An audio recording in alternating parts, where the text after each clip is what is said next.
Stephen Asamoah paints a certain picture. He says, if we're not careful, right from the internal levels of these big parties, we're going to have someone who could be a money launderer, a narcotics dealer who could take over the party, because guess what? That person could bankroll this or that person into a key position, who knows, even up to the point of the flag bearer.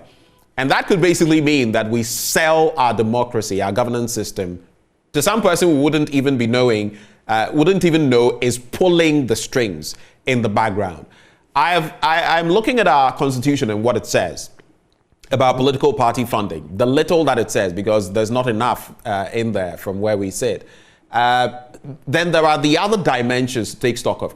How can we bring an end to this? Is it widening the net of those who vote, aka the delegates, so that maybe it is all card-bearing members of a party? That would be difficult for you to bribe, or something of the sort. What do we do from where you sit? Because the EIU has spoken about it, the Westminster Group, the CDD has had its own research on this.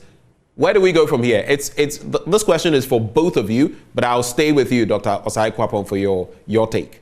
Yeah, so you're right. I mean, the role of money in politics, if unchecked, can always become a threat, right? We do hear all these stories about, people invest in elections, and therefore when elections are over, they seek their payback. They seek to sort of enjoy their investments, and that is what fuels corruption. Whenever there are conversations about corruption, political party financing and campaign financing comes up. So I think we can do two things.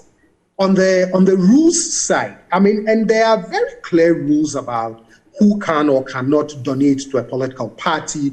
There are also rules about how political parties need to submit audited accounts when they are submitting their candidate, every year. And I think even when they are submitting their nominated candidates for either parliament or the presidency to the EC during an election year, they are supposed to add their audited accounts to it. These audited accounts, I think, the EC should have a mechanism for verifying these audited accounts. I look forward to a day where a major political party refuses to abide by this rule, and an EC is strong enough to say you've been disqualified on the basis of that. Because at this point, I don't think anyone really takes very seriously that constitutional and legal requirements that you must transparently disclose who is financing the party by how much. But I think we need rules around limits, who can contribute, how much, things like that. And then the reporting of it has to be done in a very transparent way. I live in a country where I can literally go to the Federal Electoral Commission and see who is donating to which candidate, especially for major groups and major individuals. You can see how much a candidate is raising.